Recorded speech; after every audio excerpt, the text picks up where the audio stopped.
Hello दोस्तों, स्वागत है आपका हमारे चैनल में। अगर आपको इतिहास की अनसुनी कहानियां, वीरता की गाथाएं और संघर्ष की प्रेरणाएं सुनना पसंद है, तो यह वीडियो खास आपके लिए है। आज हम आपको एक ऐसी रानी की कहानी सुनाने जा रहे हैं जिनकी वीरता और बलिदान भारतीय इतिहास में स्वर्ण अक्षरों में लिखे गए हैं। ये कहानी है रानी दुर्गावती की, गोंडवाना की महान योद्धा जिनका नाम सुनकर दुश्मनों के भी रोंगटे खड़े हो जाते थे। कैसे उन्होंने मुगलों की विशाल सेना का मुकाबला किया, कैसे उन्होंने अपने आत्मसम्मान और मातृभूमि की रक्षा के लिए आखिरी सांस तक लड़ाई लड़ी, और आखिर क्यों उनकी वीरता आज भी हर भारतीय के दिल में जिंदा है। जानने के लिए वीडियो को अंत तक जरूर देखें, और अगर आपको ये कहानी पसंद आए तो वीडियो को लाइक करें, अपने विचार कमेंट में बताएं, और इतिहास की ऐसी ही अनसुनी कहानियों के लिए हमारे चैनल को सब्सक्राइब करें। 1. प्रारंभिक जीवन और गोंडवाना की रानी बनने तक। साल 1524, महोबा का प्रसिद्ध चंदेल राजघराना।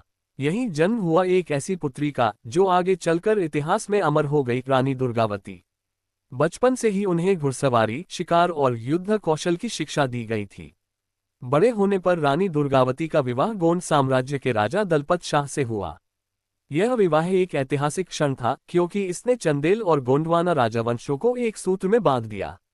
लेकिन विधि का विधान देखिए, विवाह के कुछ वर्षों बाद ही राजा दलपत शाह का निधन हो गया। 2. शासन और प्रजा का कल्याण। पति की मृत्यु के बाद रानी दुर्गावती ने स्वयं राज्य की बागडोर संभाली। उन्होंने अपनी वीरता और कुशल प्रशासन से गोंडवाना को एक शक्तिशाली राज्य बना दिया। रानी ने शिक्षा, व्यापार और कृषि के क्षेत्र में कई सुधार किए। उनके न्यायप्रिय शासन के कारण प्रजा उन्हें माता के समान मानती थी। लेकिन उनकी खुशहाल रियासत पर एक काले बादल का साया मंडरा रहा था, मुगलों का आक्रमण।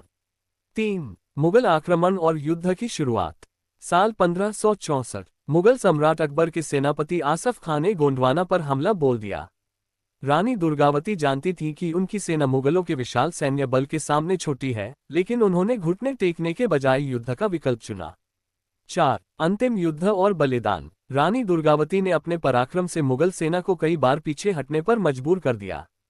लेकिन जब उनकी सेना संख्या में कम पड़ने लगी और विजय असंभव नजर आने लगी, तब भी उन्होंने आत्मसमर्पण करने से इनकार कर दिया।